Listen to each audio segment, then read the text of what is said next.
보셨어요? 좋아요, 구독, 알람 설정까지.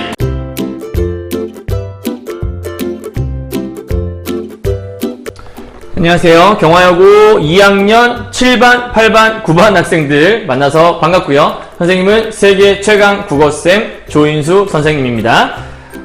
오늘 이 강의를 살짝 준비해 본 건요. 여러분 내일 모의고사 있잖아요. 그래서 긴 강의를 찍을 건 아니고요. 요 자료들을 선생님이 구글 클래스룸에다가 살짝 올려놨어요. 그래서 그 자료 다운 받으셔서 비문학하고 문학하고 그 다음에 문법, 문제 어떻게 내일 풀면 될지에 대해서 간략하게나마 강의를 좀 찍으려고 해요. 최대한 길지 않게 강의할 거니까 여러분 짧게 압축해서 빨리 한번 보고 넘어가도록 하죠. 갑시다. 자, 내일 모의고사 푸실 때 여러분들 제일 중요한 포인트는요. 일단 여러분들에게 기본 개념이 잘 잡혀있는지 내일 평가하는 시간이 되어야 해요.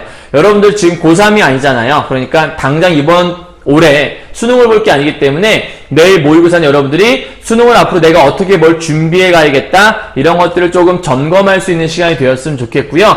아직 내가 잘 안 되는 영역이 어디인지 문학 혹은 비문학 혹은 문법, 화작 어디가 잘 안 되는지 문학이면 현대시, 고전시가 어느 파트가 잘 안 되는지 난 다 안 된다? 그러면 열심히 공부하시면 됩니다. 아셨죠? 오늘은 간단하게 다 해드릴 수는 없어서 현대시 어떻게 분석할지에 대한 것들, 그다음 비문학 어떻게 분석할지에 대한 것들, 문법은 꼭 알아야 되는 하나 개념들만 정리해드리고 오늘 마무리를 좀 해드리고자 합니다. 그래서 한번 보도록 하고요. 이 가능성이라는 건 뭐냐면요.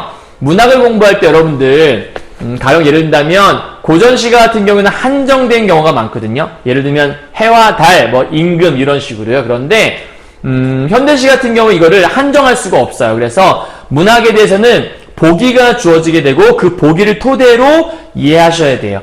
여러분 평소 때 알고 있는 개념이라 할지라도 보기에서 그거와 약간 다른 방향을 제시했다면 보기에 맞춰서 문제를 풀어가시면 됩니다. 제일 중요한 팁인데 문학부 때 보기 문제 3점짜리거든요. 어렵지 않아요. 보기에 없는 말이 정답일 수 있어요. 특히 고2 같은 경우에는 진짜 보기에 없는 해설이 없는 설명이 선지에 있을 수 있거든요. 그러면 그거는 정답이라고 보시면 돼요. 내일 혹시 이런 문제 발견하시게 되면 여러분 땡 잡으신 겁니다. 아시겠죠? 자, 일단 지문 여러분들 읽으셔야 해요. 알았죠? 자료 올려드린 것들 잠깐 멈춰두시고요. 자료 올려드린 거에 첫 번째 비문학 지문 있으니까요. 요거 꼭 읽어보시고 오시면 좋을 것 같아요. 왜냐면 그냥 들으시면 되게 재미가 없을 수 있거든요. 일단 좀 읽어보시고요. 다음 내일 문제를 풀 때 어떻게 하시면 좋냐면 일단 이렇게 봤을 때 단락번호를 반드시 붙이세요. 여기다가 예를 들면 이런 거예요. 이렇게 번호 1이라고 쓰시고요. 이렇게 단락번호를 붙여서 먼저 딱 정리하신 다음에 그러면 이 긴 지문이 몇 개 정도의 단락이 되는지를 알 수 있거든요. 되게 긴 문제 같은 경우에는 6, 7개의 단락으로 나눠지고요. 짧은 문제 같은 경우에는 4개 내지 5개 단락으로 아마 쪼개질 겁니다. 그래서 단락을 구분해 놓으면 요게 내용이 단락별로 하나의 챕터 주제가 끝나잖아요. 그래서 어떤 구조로 되어 있는지 파악하기가 훨씬 더 좀 쉬워요. 중요한 포인트인데 지문 분석하는 데 시간을 많이 투자하셔야 돼요. 전체 예를 들어 비문학 지문에 문제가 3개 정도가 있다. 그러면 이 문제를 푸는데 문제풀이에 드는 시간은 예를 들면 총 시간이 한 10분 걸린다. 그러면 지문 분석에 8분, 문제 푸는데 2분 정도만 걸리는 게 제일 좀 이상적이에요. 왜냐하면 지문을 잘 분석했다면 문제는 자동적으로 잘 풀어지게 돼 있거든요. 그리고 실제로 일치, 불일치 문제 같은 경우 예를 들면 이런 걸 얘기하는 거겠죠. 내용의 읽기의 내용과 일치하는 것들 이런 문제들은 지문 읽으면서 바로바로 문제를 풀어가셔야 해요. 아셨죠? 그래서 팁을 하나 좀 드리면 이런 것들을 읽을 때 그냥 이렇게 하는 상태에서 문제 푸시는 게 아니고요. 반드시 문제 풀고 문제를 읽어보시고 지문 가셔야 돼요. 근데 문제 읽어보실 때 그냥 읽지 마시고요. 이런 것들을 줄 쳐가면서 읽으시면 돼요. 대개 맨 앞에 있는 이런 키워드 단어들이 있을 거예요. 단어들을 줄 쳐놓고 오메가3 지방산, 포화, 불포화, 지방질, 그 다음에 지방산 한 분자, 세 분자 이러한 숫자들 머릿속에 기억하기 좀 쉬운 단어들을 머릿속에 딱 남긴 상태에서 오메가, 포화, 불포화 그럼 이제 지문을 읽어가실 때 여기를 쭉 읽으시면서 오메가라는 단어가 나온다. 그러면 얼른 여러분들이 여기에 가셔서 요 1번 가하고 비교해 봐야겠죠. 근데 읽다 보니까 포화라는 단어가 나왔다? 얼른 여기 3번 문제 가서 읽어보셔야겠죠. 이해가셨나요? 그 키워드 단어들에 여러분 줄쳐가면서 읽으시라는 거 명심하시고요. 자, 그러면 지문 한번 읽어가면서 정리 한번 해보도록 할게요. 1단락이에요. 자, 견과류와 같이 지방질을 많이 함유하고 있는, 자, 요거 읽을 때 어떻게 읽냐면요. 이렇게 끊어 읽어봐요. 견과류와 같이 지방질을 많이 함유하고 있는 식품을 장기간 저장하다 보면 불쾌한 냄새가 나기도 한다. 이런 식으로 의미단을 끊어 읽으시면 훨씬 더 이해하기 쉬울 거예요. 자, 나기도 한다. 이는 대개 산패로 인해 발생한다. 산패는 산패가 2번 나왔죠? 그럼 이 단락에서 제일 중요한 단어는 산패라는 거고요. 앞으로 하고자 하는 얘기가 아마 핵심어가 산패란 단어일 거예요. 요게 팁 중에 하나예요. 산패는 저장 중인 식품에서 비정상적인 맛과 냄새가 나는 현상을 말한다. 그럼 산패에 뭐가 써 있는 거냐면 정의가 써 있는 거죠. 비문학 문제를 보다 보면 1번 문제에 일치, 불일치 문제가 나오기도 하지만 지금처럼 전개 방식을 묻는 문제가 나올 수도 있어요. 그래서 이 전개 방식도 하나씩 체크해가면서 읽으시면 좋을 것 같아요. 쉬운 예인데요. 예를 들면이 써있으면 예시 이런 거 나올 수 있겠죠. 그죠? 그 다음에 뭐 예를 들면 전개 방식에 많이 묻는 것 중에 하나가 뭐 개념을 대조하여, 그럼 대조하려면 최소한도 2개 이상의 중요한 게 나와야 될 거고요. 통시적이다라는 말 나오게 되면 시대가 여러 시대가 나와야 돼요. 뭐 시간의 흐름에 따라서 나오려면 시간이라는 것도 여러 개가 나와야 되고요. 이런 것들을 하나의 팁으로 알아두시면 좋을 것 같아요. 계속 가죠. 지방질이 공기에 장시간 노출되어 열빛의 영향을 받으면 산화작용이 일어나 산패에 이르게 된다. 산패 또 나왔죠? 산패가 핵심이라고 알 수 있을 거예요. 이르게 된다. 이러한 산패는 지방질을 구성하는 성분의 구조와 관련이 있다. 이렇게 돼 있어요. 그럼 이제 중요한 팁인데요. 비문학을 읽을 때는 그냥 읽는 게 아니고요. 어떻게 읽냐면 다음에 무슨 내용이 나올까 예측하면서 읽으면 이게 훨씬 더 머릿속에 잘 정리가 될 수 있어요. 자, 생각해봐요. 지금 여기는 뭐가 써있냐면 산패의 정의가 써있어요. 그럼 이제 궁금하죠? 산패 왜 발생하는 거지? 그 산패가 왜 발생하는 거냐면 지방질을 구성하는 성분의 구조와 관련이 있대요. 근데 우리는 구조를 모르잖아요. 그럼 앞으로 아마 그 구조에 대한 설명을 하겠죠? 그럼 이제 이 단락의 내용은 아마 구조 얘기가 나오겠구나. 이걸 짐작해 볼 수 있겠죠. 자, 공부하실 때는 소주제를 좀 적어보세요. 여기 주제는 산패의 정의가 쓰여있구나. 이렇게 생각해 볼 수 있을 거예요. 이해하셨나요? 자, 이 단락 한번 가보도록 하죠. 일반적으로 그럼 당연히 여기도 앞에 단락번호에다가 2라고 쓰셔야겠죠. 여러분들 올려드리는 자료에다가 보시면 될 것 같아요. 자, 그럼 여기다가 2라고 쓰시고요. 자, 일반적으로 지방질은 사슬 모양을 이루고 있으며, 그럼 사슬 모양인 게 하나의 구조가 될 수 있겠죠. 지방질 한 분자에는 글리세롤 한 분자와 지방산 세 분자가 결합되어 있다라고 되어 있어요. 우리 아까 한 분자, 세 분자 읽었잖아요. 그런데 앞에 보니까 뭐였냐면 한 분자는 지방산이고요. 그러니까 지방산 1개, 글리세롤 3개였어요. 그런데 여기 보니까 지방산이 3개고요. 글리세롤이 하나예요. 그럼 뒤집어져 있잖아요. 여러분들이 숫자 하나, 셋 여기 집중해버리면 문제를 틀 수밖에 없는 거죠. 그렇다면 앞에 있는 요 5번은 틀린, 일치하지 않는 지문이 되는 거겠죠. 이해하셨나요?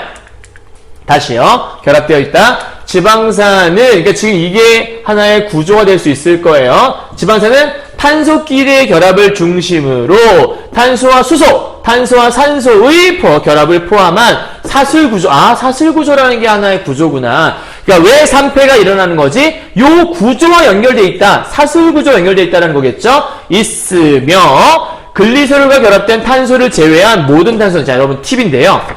뭔가를 제외했다라고 써있잖아요. 이런 것들은 하나의 출제 요소가 돼요. 왜냐하면 제외했다고 돼 있는데 모든 게 다 그런 거야 라고 설명되어 있는 경우가 많거든요. 문제 낼 때 하나의 포인트 중에 하나예요. 잘 보세요. 글리세롤과 결합된 탄소를 제외한 모든 탄소는 수소와 결합되어 있다고 되어 있어요. 그러니까 모든 탄소가 아니라 글리세롤과 결합된 거는 빼고 다른 탄소가 수소와 결합되어 있는 거예요. 그죠? 그럼 여러분 이거는 아까 2번에서요. 글리세롤과 결합된 탄소는 수소와 결합되어 있다는 말 있잖아요. 그죠? 그럼 맞나요, 여러분들? 다 맞는 건가? 아까 보니까 뭐라고 되어 있었냐면 미안해요. 갑시다. 글리세롤과 결합된 탄소를 제외한 거잖아요. 근데 문제에서 뭐라고 하셨냐면 글리세롤과 결합된 탄소가 결합되어 있다며요. 그럼 땡이죠. 결합된 탄소는 결합이 안 돼 있고 이거 빼고 나머지가 다 결합되어 있다라고 써 있으니까요. 그죠? 이런 것도 하나의 출제요소가 될 수 있는 거니까 2번 틀린 거라고 볼 수 있을 것 같아요. 다음, 지방산에서 탄소끼리의 결합은 대부분 단일 결합인데, 자, 단일과 이중이 나와요. 그럼 이런 것들도 당연히 비교하는 대상이기 때문에 출제 요소가 될 수 있어요. 그러니까 머릿속에 이런 것들을 보시면 돼요. 경우도 있다. 이중결합이 없으면 포화. 포화 나왔네요. 한 개 이상의 이중결합이 있으면 불포화. 그러니까 지금 이중결합이 있어야 불포화라고 하는 거죠. 과학지문 같은 경우에는 화살표, 인과관계를 이어봐요. 단일 결합인데 이중결합이다. 근데 이중결합이 없으면 포화, 있으면 불포화. 그럼 여러분 중요한 건 이중결합이에요? 단일 결합이에요? 무조건 이중결합이 제일 중요한 거죠. 그러니까 지금 단일 결합은 그냥 넘어간 거예요. 그리고 이중결합이 정말 중요하다. 그 얘기를 하고 있는 거예요. 근데 이중결합이 있으면 불포화인데요. 여기 보니까 오메가, 우리 아까 앞에서 오메가 읽었죠? 이제 잘 보셔야 돼요. 오메가3나 오메가6는 대표적인 불포화. 오메가 들어가 있는 건 불포화라고 하는 거구나. 이걸 알 수 있겠어요. 그죠? 그러니까 머릿속에 오메가, 불포화, 이중결합 이게 연결되어 있어야 돼요. 자, 그런데 산화작용에 의한 산패는 불포화 지방산이 결합된 지방질에서 일어나며 산패가 어디서 일어나냐면 불포화에서 일어나. 그러면 오메가에서도 일어난다라고 볼 수 있겠네요. 하나 더요. 이중결합의 수가 많을수록 잘 일어난다. 즉 이중결합이 많으면 많을수록 산패가 잘 일어나요 라고 되어 있는 거잖아요. 그럼 앞으로 잠깐 넘어갔다 올게요. 여기요. 여기 보니까 이중결합의 수가 많을수록 산패가 잘, 이거 맞잖아요. 그런데 여러분 앞에 봐요. 포화지방산. 우리 아까 이중결합은 뭐랑 연결되는 거였죠? 이중결합이 있으면 불포화라고 했죠. 다시 와요. 이중결합이 있으면 불포화. 근데 앞에 전제가 틀렸잖아요. 이중결합의 수가 많은데 어떻게 포화가 돼요? 이거는 얘가 틀린 거겠죠. 불포화. 그러면 얘도 안 돼요. 얘도 안 돼요. 그 다음에 5번도 아까 틀렸던 것 같아요. 그리고 오메가3 지방산의 이중결합 구조가 없대요. 우리 조금 전에 이중결합 구조가 있는 거는 불포화. 그 불포화의 예를 들면 오메가. 그럼 오메가는 불포화니까 불포화에는 이중결합 구조가 있어야 돼요? 없어야 돼요? 있어야 돼요. 그러니까 1번도 틀린 거죠. 따라서 지금 1번 틀렸어요? 2번 틀렸어요? 3번 틀렸어요? 5번 틀렸어요. 그럼 남은 건 4번밖에 없네요. 그럼 정답이 이미 툭 튀어나와 버린 거죠. 이해하셨어요? 그러니까 지금 2단락까지 읽었는데 1번 문제가 풀어진 거예요. 그래서 여러분 지문 분석을 잘하면 문제가 다 풀어진다라고 하는 거죠. 지금 잘 이해가 되고 있어야 돼요. 선생님 이게 하루아침에 되나요? 안 될 수 있죠. 그래서 연습이 필요한 거죠. 그래서 여러분들이 내일은 그런 걸 연습한다는 생각으로 꼼꼼하게 읽으신 연습을 좀 하시면 좋을 것 같아요. 다시 돌아올게요. 그래서 현재 글리세롤은 지방질의 산패에 영향을 주지 않는다. 지방질이라고 하는 거에는 지방질에는 글리세롤과 지방산이 있는데 글리세롤은 산패와 아무 관련이 없고 여기는 이 지방산이 산패와 관련이 있다. 그런데 이 지방산은 결합이 두 가지가 있는데 단일과 이중결합이 있더라. 그 이중결합이 있는 경우가 불포화라고 하더라. 그 불포화 같은 경우에 대표적인 예가 오메가라고 하더라. 이러한 불포화 지방산에서 보통 산패가 일어나더라. 그러면 산패, 불포화, 이중결합, 오메가는 같이 가야 되는 세트인 거죠. 이해하셨죠? 그럼 2단락의 주제가 뭐라고 볼 수 있는 거죠? 우리 1단락 마지막에 끝났지만 2단락의 주제는 무엇의 구조요? 지방질의 구조. 이렇게 쓰시면 간단하게 끝나는 거라고 볼 수 있겠네요. 이해하셨죠? 넘어가죠. 3단락이에요. 자, 예를 들어 그러면 이 3단락에서는 뭘 얘기하고 있는 거냐면 예시를 가지고 정리하는 거니까 이 글을 나중에 전개 방식을 물어본다면 정의와 예시라는 방법을 가져올 수 있겠죠. 마찬가지로 3이라고 쓰고 시작하도록 할게요. 자, 예를 들어 이렇게 접속사 같은 게 나오게 되면 세모를 처음에서 공부 한번 해보세요. 근데 되게 쉽거든요. 팁 하나요. 요즘에 수능이나 모의고사에 되게 대세 접속사라고 하는 게 있거든요. 즉이란 단어. 그래서 내일 혹시 문제를 읽다가 즉을 발견하게 되면 무조건 세모 치시고 즉 뒤에가 주제 문장이에요. 모든 걸 정리할 때 쓰는 문장이거든요. 그거 하나 알아두시면 좋을 것 같아요. 자, 예를 들어 글리세롤에 오메가6 지방산만이 결합되어 있는 A 지방질이 있다고 하자. 아까 얘기했지만 이 오메가6 불포화 지방산이라고 배웠던 것 같아요. A 지방질이 있대요. 그럼 요 기억 나와 있잖아요. 그럼 문제가 나와 있다는 거니까 잘 읽어보셔야 돼요. 자, A 지방질의 오메가6 지방산 사슬에 있는 탄소에서 산화작용이 일어나 산패 이렇게 되는데, 자, 이제 산패에 대한 걸 설명할 건가 봐요. 이 과정에서 중요한 역할을 하는 것이 라디칼 분자다. 새로운 개념이 나왔네요. 중요한 거. 요런 거 나오게 되면 네모 쳐놓고 시작하시면 돼요. 요 단락에서는 라디칼 분자 얘기하고 싶은 거구나. 이게 뭐지? 설명하겠죠. 잘 봐요. 대부분의 분자는 짝수의 전자를 가지는데, 자, 팁이요. 화학 같은 거 나올 때, 이 시간은 우리가 국어 시간이지 과학 시간이 아니잖아요. 그죠? 근데 배경 지식을 알고 있으면 편리하긴 하거든요. 여러분, 짝수는 짝이 맞으면 여러분들 친구들하고 있을 때 마찬가지인데요. 둘과 넷이 가면 둘둘씩 편을 먹을 수가 있잖아요. 근데 셋이 되면 둘이 얘기를 하면 한 명은 남아요. 얘 혼자서 되게 좋은가요? 나는 혼자니까 너무 좋아 막 이러나요? 아니면 혼자서 무슨 얘기하는 거지 막 듣고 싶어서 어떻게 될지 모르는 어떤 쪽이 더 많을 것 같아요? 앞과 뒤 중에서 대부분은 아마 두 번째가 더 많을걸요? 그러니까 혼자 있으면 누군가 얘기하기도 참 뭐하고 끼기도 뭐하고 이게 있단 말이에요. 그래서 짝수는 둘둘씩 짝을 이룰 수 있으니까 안정적인데 홀수가 되면 뭔가가 남는 거예요. 그래서 되게 이러한 짝수는 안정감을 보여주게 되고요. 근데 여기 봐요. 외부의 에너지의 영향으로 홀수의 전자 있죠. 이게 되면 불안정해지는 경우가 많아요. 자, 이거는 그냥 배경 지식이고요. 근데 뒤에 읽어보세요. 몰라도 돼요. 홀수의 분자로 변화된대요. 그러니까 짝수에서 하나가 빠지면 홀수가 되는 거겠죠. 이 변화된 분자를 라디칼, 그러니까 라디칼 분자가 뭐냐면 짝수에서 홀수가 된 거예요. 홀수란 말 중요한 거겠죠. 홀수가 뭐가 중요한데 이 라디칼 분자는 에너지가 높고 불안정. 여기 써있네요. 써있네요. 불안정? 라디칼 분자는 홀수인데 홀수는 불안정해. 이걸 얘기할 수 있는 거죠. 자, 특징이니까 이런 건 별표를 꼭 쳐놓으셔야 돼요. 에너지 높고 불안정한 게 라디칼 분자. 이것이 주위 분자들과 쉽게 반응해서 이러한 반응 과정을 거치면 에너지가 낮고 안정적인 비라디칼. 그러니까 지금 안정적인 건 에너지가 낮아야 하는 거예요. 자, 짝이에요. 에너지가 높으면 불안정한 거고요. 에너지가 낮으면 안정적인 거예요. 이런 거 여러분 같은 짝으로 가져가시는 게 좋아요. 이게 뭔 얘기냐면 에너지가 높으면 온도가 높잖아요. 온도가 높으면 사람이 들뜨게 되잖아요. 들뜬다는 것들은 운동력이 많은 거니까 안정적인가요?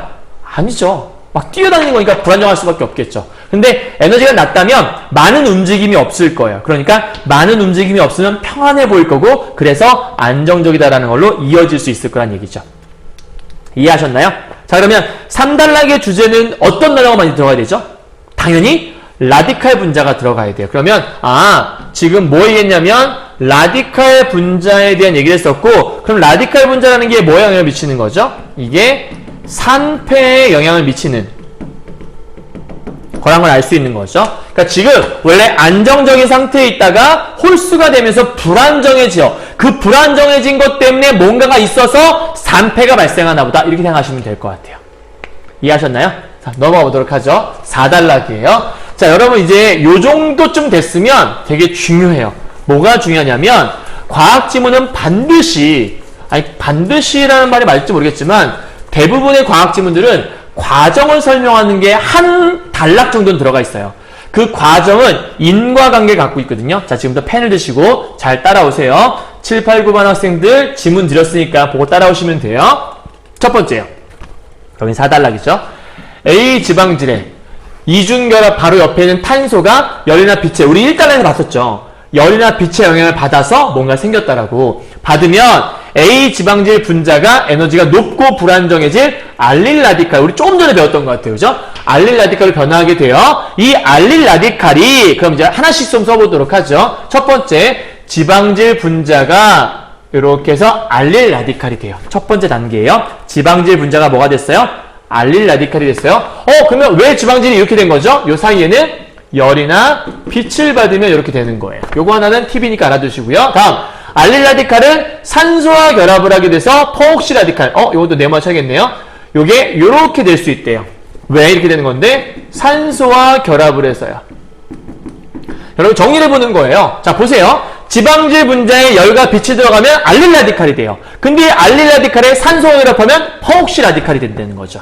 그래서 단어를 잘 체크하시고 읽으시면 돼요. 자, 이 퍼옥시 라디칼은 주위에 있는, 끊어보죠. 퍼옥시 라디칼은 주위에 있는 다른 오메가6, 새로운 게 나왔네. 이거와 반응하여 새로운 알릴 라디칼을 만들고 그러면 퍼옥시 라디칼이 뭐가 되냐면 새로운 알릴 라디칼이 돼요. 어떻게? 오메가6 지방산과 반응을 해서요. 그러니까 지금 퍼옥시 라디칼이 오메가6 지방산을 만나면 새로운 알릴 라디칼이 된대요. 그리고 자신은 비라디칼 분자인 하이드로퍼 옥사이드 변화인데요.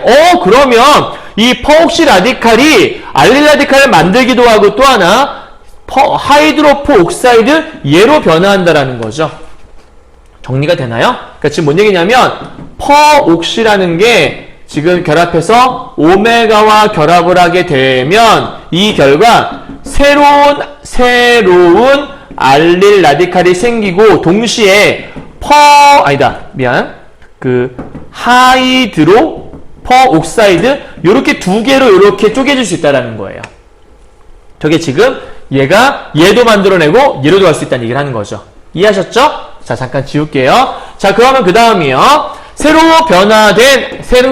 생성된 알릴 라디칼. 얘 얘기하는 거겠죠? 얘는 다시 산소와 결합. 아까 알릴 라디칼은 산소와 결합해서 퍼옥시 된다 했잖아요. 그 과정을 지금 뭐 한 거냐? 반복하는 거예요. 산소와 결합해서 퍼옥시 라디칼이 되면서 위에 연쇄 반응. 계속 나타난다는 거죠. 반복된다. 이로 인해 하이드로퍼 옥사이드는 계속 생성이 되겠죠. 생성된 하이드로퍼 옥사이드는 분해되어 알코올, 알데히드 등의 새로운 화합물이 생긴다고 했네요. 그러니까 여기서 지금 하이드로퍼 옥사이드가 화합물이 되는 거라고 볼 수 있겠죠. 화합물들이 비정상적인 냄새를 요게 지금 아까 3패가 냄새나는 거 아니었어요? 요게 이제 아까 말했던 그 3패랑 연결되는 거겠네요. 그래서 요렇게 한다 보시면 될 것 같아요. 이해 갔어요? 그러니까 지금 다른 건 여기서 모르셔도 여러분들이 뭘 알아야 되는 거냐면 이걸 알아야 돼요. 퍼옥시, 그냥 선생님 앞에 한 번만 쓸게요. 퍼옥시 라디칼이라고 하는 게 뭐랑 더해지는 거냐면 주변에 오메가 지방산 6, 지방산 사스라고 이렇게 반응을 해요. 이 결과 뭘 만들어내냐면 새로운 알릴 라디칼을 만들어내요. 그리고 이 퍼옥시는 뭐가 되는 거냐면 하이드로 어쩌고저쩌고가 되는 거죠. 그죠? 그 다음 이 새 알릴 라디칼은 다시 산소와 결합을 하게 되고 얘가 퍼옥시가 되겠죠. 이 퍼옥시는 또다시 오메가와 결합을 하게 되고 이 결과 또 새 알릴 라디칼을 만들게 되겠죠. 이 퍼옥시는 또다시 하이드로를 만들게 되는 거겠죠. 이해가요? 그러니까 지금 계속해서 뭐가 만들어진 거냐면 이 퍼옥시가 오메가와 반응해서 알릴 라디칼은 다시 또 퍼옥시가 되고 퍼옥시는 또 만들어서 또 알릴 라디칼. 여기 계속 반복되는데 그 과정에서 얘네들이 계속 발생을 하고 있는 거예요. 끊임없이. 그리고 요 하이드로라고 하는 것들이 바로 여기 보니까 분해가 돼서 화합물이 변해갖고 얘가 나중에 3패를 일으키는 원인이 된다라고 지금 설명하고 있는 단어인 거죠. 이해하셨나요? 여기까지요? 여러분들? 그러니까 지금 여기는 하나의 과정들을 보여주고 있는 거예요. 그게 이따가 여러분들 2번 문제의 기억에서 나오는 문제가 나온다 볼 수 있는 거겠죠. 이해하셨어요? 자, 그럼 여기까지 했으니까 5달러 마지막으로 가보도록 할게요. 이 4달러의 주제는 뭐냐라고 물어본다면 여기는 3패가 일어나는 3패의 과정이 써있다고 볼 수 있겠죠. 이 4달러의 제일 중요한 키워드 단원인 거예요. 자, 넘어가도록 할게요. 마지막 5단원입니다. 자, A 지방질에서 3패가 발생하는 것을 지연시키는 방법에는 산화 방질, 조금 전까지는 왜 발생한지를 쭉 얘기했다면 이번에 제일 중요한 건 3패 발생을 지연시키는 방법에 대해서 설명을 하겠다라는 거죠. 그럼 이 단락의 주제는 누가 뭐래도 3패 발생 지연 방법, 이게 주제가 되겠네요. 미리 쓸 수 있어요. 3패 지연 방법, 이렇게 정확히 얘기하면 발생 지연 방법이겠죠. 요게 주제가 될 수 있다는 거죠. 오케이? 자, 그러면 요거 잠깐 지우도록 이거 안 지워도 될 것 같은데. 괜히 지웠다. 하이드를 쓸게요. 여기다가. 왜냐면 좀 이따 문제 풀 때 활용할 것 같아서요. 자, 그러면 산화 방지를 첨가하는 것인데, 어떻게 하는 거냐면, 얘를 집어넣으면 지연되는 거구나. 그래서, 전자를 주어 짝수 전자를 갖게 하여, 그게 뭐냐면, 아까 홀수가 돼서 불안정해서 3패가 발생했잖아요. 그러니까 이 산화 방지를 주게 되면, 짝수 전자를 갖게 만들어준대요. 그래서 다른 분자들과 반응하지 않게 되고 안정감을 주게 된다. 예를 들어 식물에 들어있는 천연 산화 방제인 비타민 E라고 하는 것이 있는데 퍼옥시 라디칼을 안정화시켜요. 그러면 아까 불안정했으니까 퍼옥시가 얘랑 반응해서 새로운 거 만들고 하이드로 만들었는데 안정이 되면 얘랑 반응을 안 하겠죠. 그러니까 알릴 라디칼 새로 만들지 않겠죠. 그럼 새로 만들지 않는다면 하이드로도 나오지 않겠죠. 그러니까 3패로 진행되는데 영향을 주는 것들을 억제하는 방법에 여러 가지가 있는데 그 중에 하나가 이거다! 설명하고 있는 것 같아요. 이해하셨어요? 그러니까 지금 이 지문 여기까지 읽었을 때 여러분 머릿속에 뭐가 있는 거냐면 3패란 냄새나게 하는 건데 뭔가 열과 빛과 반응이 만들어지는 거. 근데 아까 구조가 있었는데 뭐 지방산하고 글리세롤이 만들어지는 거. 근데 글리세롤은 아무런 영향이 없고 지방질이라고 하는 게 영향을 미쳤다라는 거. 그 지방질이라고 하는 것들이 아까 뭐였냐면 나중에 반응해서 뭐 안정했던 것들이 불안정해지면서 이런 관련이 생겼다라는 거. 이게 머릿속에 있어야 된다라는 거죠. 그러면 아까 1번 문제 풀었으니까 2번 바로 가보도록 할까요? 자, 기억이라고 하는 게 아까 뭐였냐면 기억이 A 지방질이 있는 아까 3번 부분이었거든요. 살짝 정리만 해보도록 하죠. 자, A 지방질 분자가 홀수의 전자를 갖는 라디칼로 변화하는 현상이 나타난다. 아까 홀수로 변화하는 게 3패 이르는 과정을 설명했었죠. 그러니까 홀수로 변하는 거는 틀린 말이 아니라고 볼 수 있겠네요. 이게 맞는 거요. 두 번째, 알코올은 하이드로포 옥사이드의 분해 과정 거쳐 만들어진다. 이게 뭐냐면 아까 여기 앞에 보시게 되면 여기 있었거든요.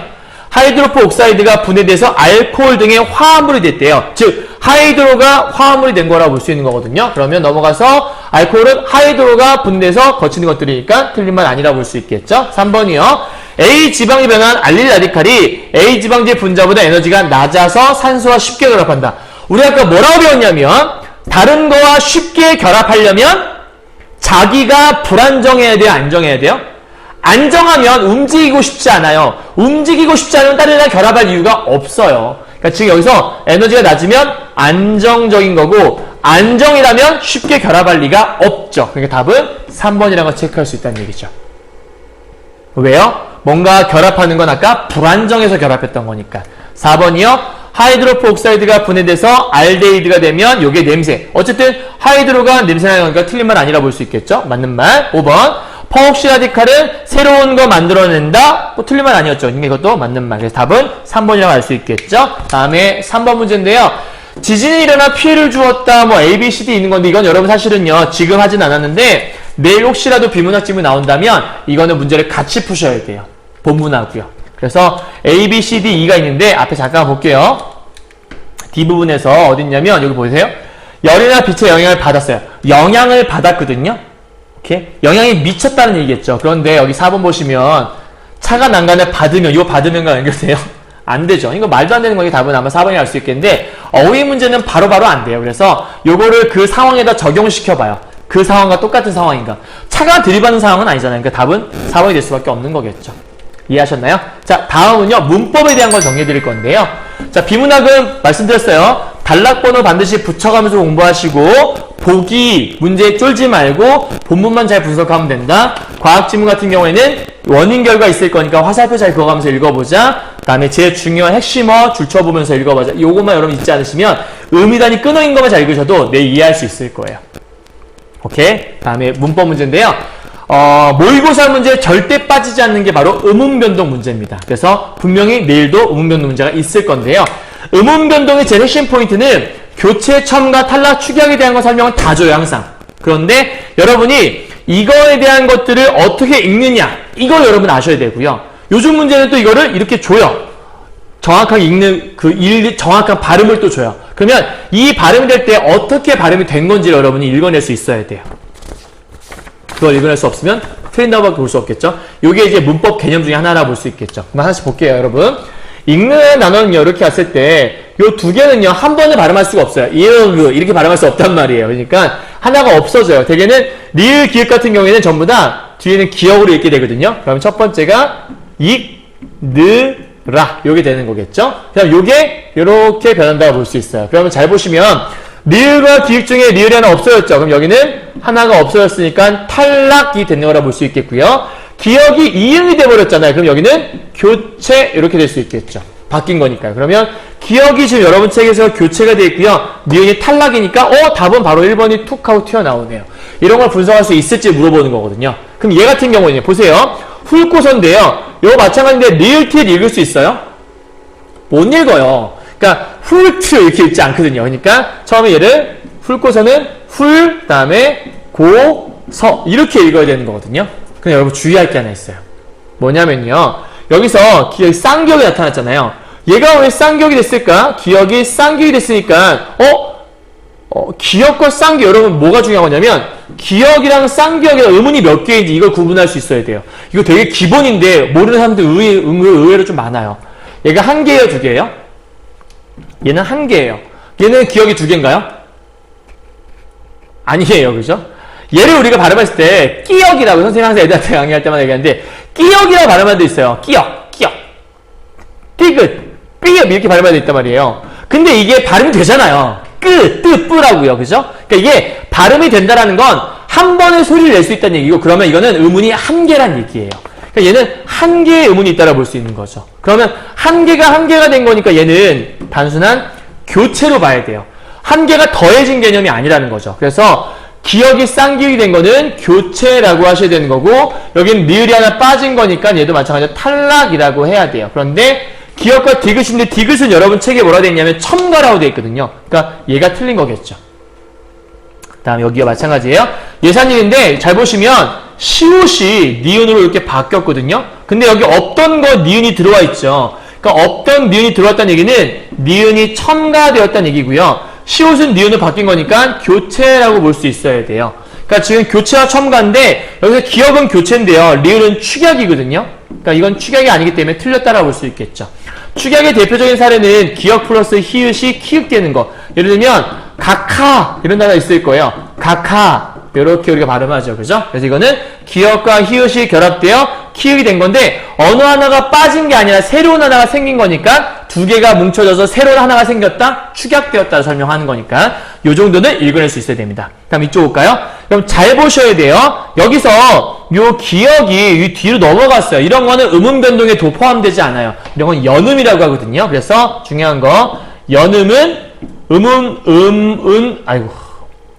음은 변동이 아니다. 이거 여러분 명심하시면 돼요. 다음 리을은 그대로 있는 것 같은데요. 잘 보시면 여기에 지금 리을이 들어왔거든요. 근데 리을이 들어오는 리을 첨가는 없어요. 여러분 이게 개념이에요. 첨가는 니은 첨가밖에 없어요. 그렇다면 여기 있는 요 자리에 아마 니은이 먼저 들어왔을 거예요. 알약 요렇게 들어왔을 거란 얘기예요. 그 다음 요게 요렇게 바뀐 거거든요. 그러면 니은이 들어와서 여기에 첨가가 한번 생긴 거고요. 그 다음 요 니은이 리을로 바뀐 거예요. 그러니까 여기는 교체가 생긴 거라 볼 수 있겠죠. 그럼 얘는 교체와 첨가가 있는 거기 때문에 니은은 지금 뭐냐면 탈락, 얘가 틀려요. 탈락은 없죠. 디귿은 지금 첨가니까 첨가는 있다고 볼 수 있는 거겠고요. 그러니까 얘는 니은과 디귿 중에 얘가 틀린 거라 볼 수 있어요. 다 마지막이요. 알았다라는 단어 보이죠? 이거는 디귿이 쌍디귿 된 거니까 여러분 알겠지만 교체 있다고 볼 수 있겠죠? 다음 리을 히읗인데 여기에 리을 하나 남아있잖아요. 그러면 히읗은 없어졌겠죠? 그러니까 탈락된 거라고 볼 수 있다. 이런 거 여러분이 하나씩 찝어낼 수만 있으면 문제가 어렵지 않을 거예요. 그래서 답은 몇 번이냐면 1번이다라는 걸 찝어낼 수 있어야 돼요.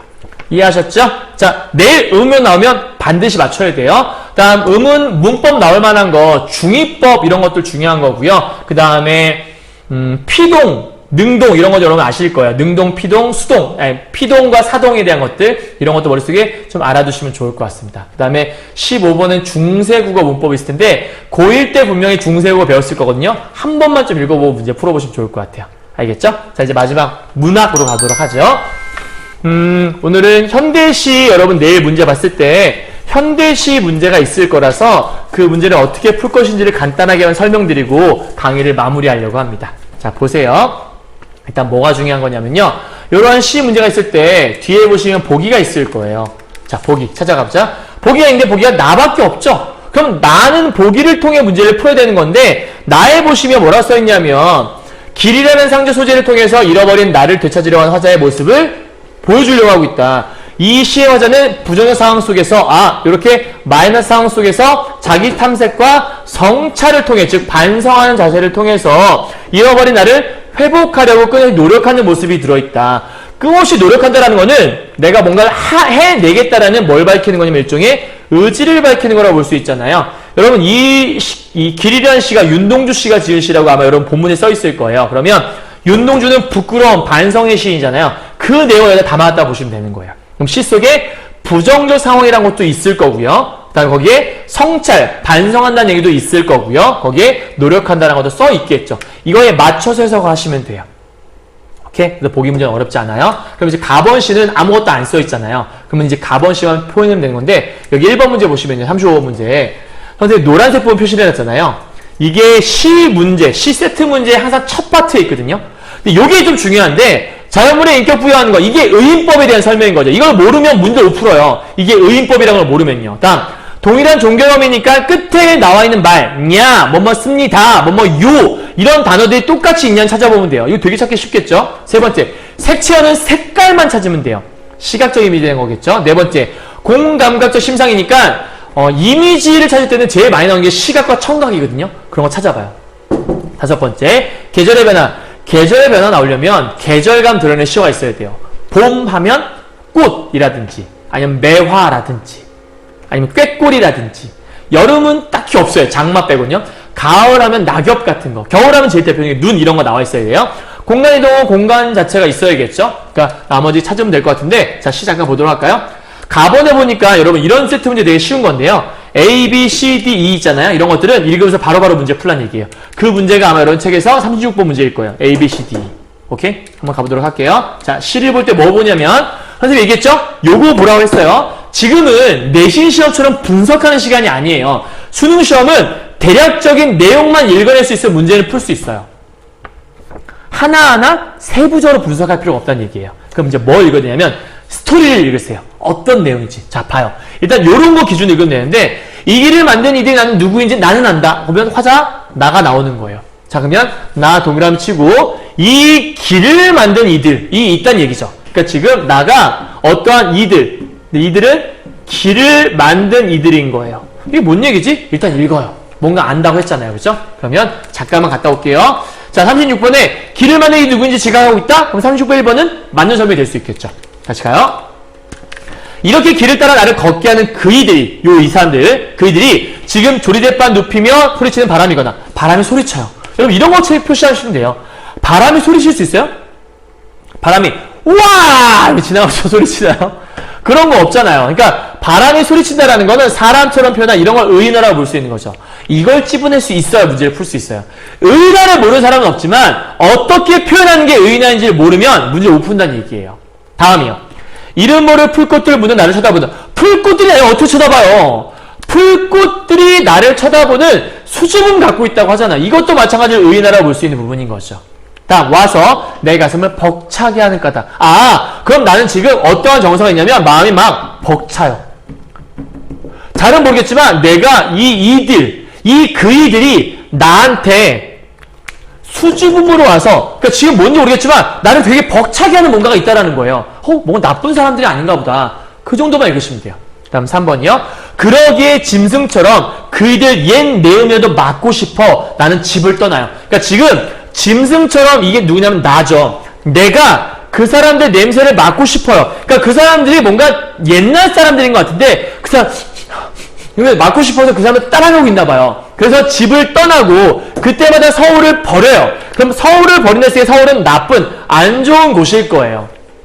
여기를 버리고 떠난 신명 난대요. 그러니까 지금 신명이 난다는 건 이 서울이라는 곳들이 좋지 않으니까 거기를 버리고 떠나는 게 너무나 신난다는 얘기를 하는 거라 볼 수 있겠죠. 여기까지 이해하셨나요? 그럼 지금 C에서는 내가 지금 얘네들을 뭔가 따라가려고 하나 보다. 이거 체크하시면 되겠죠? 넘어가요. D에요. 무엇에 쫓기듯 살아가는 이들도 힘을 다하여 비칠거리는 발걸음들도 뭐 하나씩 다져놓고 사라진다. 지금 보니까 아까 그 사람들이 어떤 사람인지 모르겠지만 모든 것들이 뭔가를 다져놓고 사라진대요. 그러니까 뭔가를 하나씩 남겨놓고 사라진나 봐요. 이걸 뒤늦게나 배웠다. 내가 뭔가를 깨달았다라고 하는 깨달음에 대한 정서가 들어있다고 볼 수 있겠네요. 마지막이요. 그것이 부질없는 되풀이라 하더라도 부질없음 쌓이고 쌓여져서 마침내 길을 만들고 그 길 따라 그이들을 따라 오르는 일이 힘들고 어려워도 내가 왜 주저앉으면 안 되는지 주저앉지 말아야지 라고 하는 의지를 나는 안다 라고 설명했어요. 그죠? 그럼 결국 이 시는 마지막에서 뭘 밝히는 거예요? 의지를 밝히는 시인 거예요. 그럼 이 시가 지금 뭘 보여주는 거냐면 지금 내용만 우리 파악했어요. 전체 간단하게. 누군가가 앞서가는 길이 있었나 봐요. 그 사람들의 뒤를 쫓아가는 게 즐거워요. 왜냐하면 그게 나쁜 길이 아니니까. 왜? 그 가는 사람들은 항상 뭔가를 남기게 되어 있거든요. 그래서 부질없이 되풀이라 할지라도 이게 지금 뭐냐면 이런 거죠. 산길이에요. 아, 지금 내가 어디 있는 거냐면 산길의 상황이 있는 거죠. 여러분 길을 보면 길에 산길이나 있잖아요. 그 산길이 원래부터 있었을까요? 모든 산길은 먼저 간 사람들이 열심히 다져놨으니까 산길이 생긴 거예요. 그죠? 그러니까 지금 뭐 얘기하는 거냐면 그 간 사람들은 그냥 의미 없이 갔을 수도 있어요. 그게 부질없는 되풀이로 계속 밟아갔을 수도 있단 말이에요. 그런데 그걸 밟아간 결과 길이 생겼고 내가 편안하게 갈 수 있게 되었잖아요. 그러니까 그들의 가는 길이 누군가를 인도하는 길이 된 거니까 결코 부질없는 길이 아니라 뭔가를 만들어내는 의미 있는 행동이었다는 거죠. 이해하셨어요? 그러니까 그걸 내가 깨달았다는 거예요. 그럼 이 얘기는 내가 지금 살고 있는 이 길이 때로는 부질없다 느껴질 수가 있어요. 그런데 누군가는 내가 간 길을 또 밟아올 수 있잖아요. 그럼 그들에게는 내가 하는 이 행위가 되게 의미 있는 행동이겠구나. 따라서 이 화자는 하루하루 살아가는 게 되게 부질없다고 느끼고 있었나 봐요. 그런데 그 부질없는 행위라는 게 부질없지 않아. 세상의 모든 것들은 다 뭔가를 남기고 하는 거야. 그렇다면 나도 뭔가를 남기고 할 수 있겠지? 이런 생각을 하고 있는 게 바로 이 시라고 얘기하는 거예요. 이해하셨어요?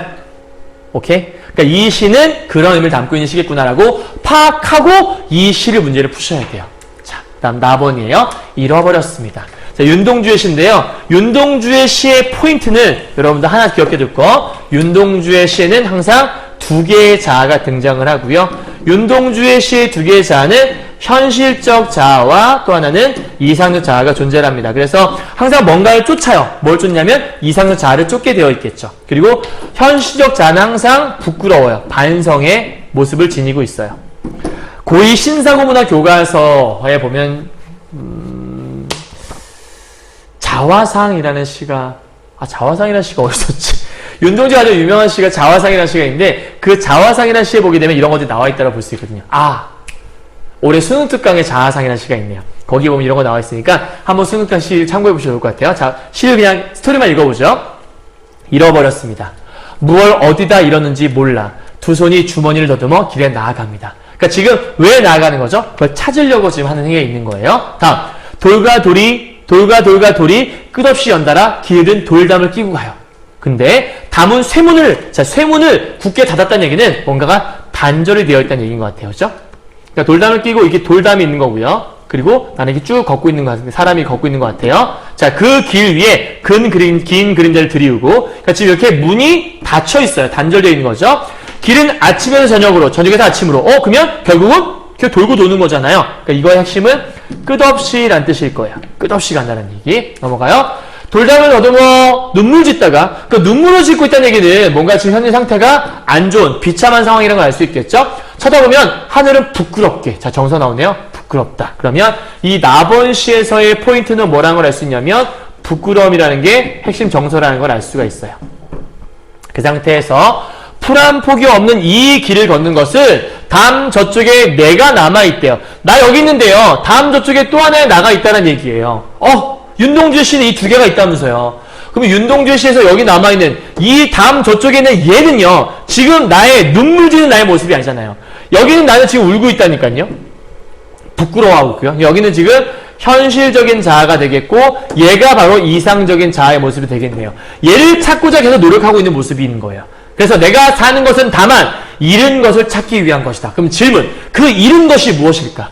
이 나가 지금 잃은 것을 찾고 있다 라고 한다면 이 나는 현실적 자아라고 볼 수 있겠고 이 잃은 것은 담 저쪽의 나라고 볼 수 있겠고 그것이 바로 이상적인 자아라는 걸 알 수 있겠네요. 그럼 나는 지금 길을 걷고 있는 상황이라고 볼 수 있겠고요. 그럼 이 시의 내용 알겠죠? 부끄러움을 느끼고 이 자아가 더 나은 이상적 자아를 찾기 위해 노력하고 있는 모습을 드러낸 시. 이렇게 보시면 되는 거죠. 이해하셨어요? 자, 그렇다면 넘어가서요. 1번. 가는 나와 달리 자연물에 인격을 부여하고 있다. 그럼 나에는 의인화가 없어야 돼요. 우리 방금 읽은 거에 나에 대한 이야기했지 의인화된 모습이 있었어요? 없잖아요. 그럼 답은 몇 번이에요?